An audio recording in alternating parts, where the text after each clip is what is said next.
은혜의 보좌 앞에서 히브리서 4장 16절 말씀. 그러므로 우리는 긍휼하심을 받고 때를 따라 돕는 은혜를 얻기 위하여 은혜의 보좌 앞에 담대히 나아갈 것이니라. 하나님은 만물의 창조주이며 모든 것을 주관하시는 통치자이십니다. 하나님의 보좌는 이러한 하나님의 절대적인 권위와 통치를 나타냅니다. 그곳은 하나님의 임재가 있는 곳으로 하나님과의 친밀한 관계를 상징합니다.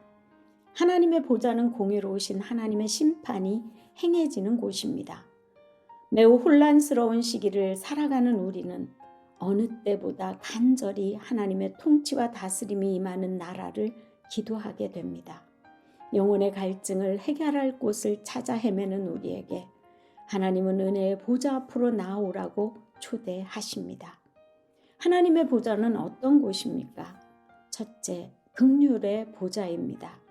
긍휼의 보좌는 누구에게나 열려있는 안전한 장소입니다. 예수님께서 우리 죄를 대신 지시고 하나님과 우리 사이의 장벽을 허물어 주셨기에 우리는 긍휼의 은혜로 구원을 받았습니다. 긍휼하심을 받고 라는 표현에 주목하십시오. 긍휼이란 다른 사람의 고통을 자신의 아픔으로 느끼는 깊은 연민입니다. 긍휼은 하나님의 본질과 성품을 반영합니다. 하나님은 긍휼의 하나님이시며 우리의 연약함을 이해하시고 그에 대한 깊은 연민을 가지고 계십니다. 긍휼의 보좌 앞에 나오면 하나님은 모든 고통과 아픔을 보시고 적극적으로 반응하며 도와주십니다. 둘째, 회복의 보좌입니다. 회복의 보좌는 하나님의 회복과 치유의 능력을 상징하는 중요한 장소입니다. 이곳에서 우리는 우리의 상처와 아픔을 드러내고 하나님의 은혜로 회복될 기회를 얻습니다.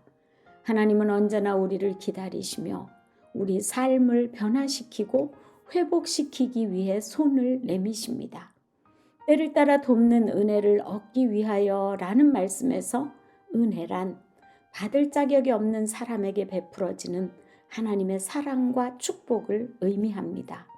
우리에게는 언제든지 하나님께 나아가 그 은혜를 구할 수 있는 특권이 주어졌습니다. 이 특권을 누릴 수 있는 장소가 바로 회복의 보좌입니다. 우리의 상처와 아픔을 아시는 하나님이 그 치유의 과정에서 적극 임재하셔서 기적을 일으켜 주십니다. 이 보좌에서 우리는 하나님께서 주시는 평안과 위로를 경험할 수 있으며 영혼의 회복을 맞이하게 됩니다. 셋째, 용서의 보좌입니다. 담대히 나아갈 것이니라 라는 말씀은 우리에게 큰 위로가 됩니다. 종종 자신의 연약함과 실패로 인해 하나님께 나아가는 것이 두렵고 부담스러울 때가 있습니다. 그러나 예수님을 통해 하나님의 용서하심을 따라 우리는 두려움 없이 그분의 보좌 앞에 나아갈 수 있습니다. 용서의 보좌는 하나님의 사랑인 용서를 품은 장소입니다. 인간의 죄는 하나님과의 관계를 방해하기 때문에 하나님은 예수님을 통해 그 장벽을 허물어 주셨습니다. 용서의 보좌는 하나님의 용서가 우리에게 주어지는 은혜의 장소입니다. 이제 하나님 앞에 담대하게 나아갈 용기가 생겼나요? 우리의 연약함을 하나님 앞에 숨기지 말고 고백함으로써 하나님의 긍휼과 은혜를 경험하십시오.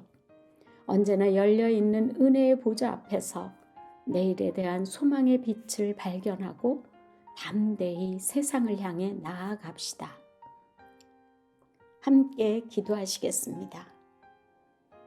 때를 따라 돕는 은혜를 얻기 위하여 긍휼의 보좌 앞에 나아가게 하시는 하나님 아버지, 우리의 마음속 깊은 상처를 아시는 하나님께서 그 고통 가운데 함께 하시며 회복시켜 주실 것을 믿으며 주님 앞에 모든 불안과 두려움을 고백합니다.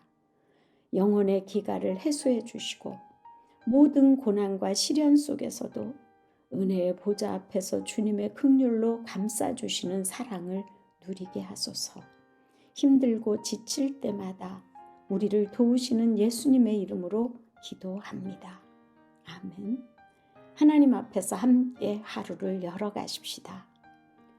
은혜의 보좌 앞에서 새로운 소망을 품게 되었나요?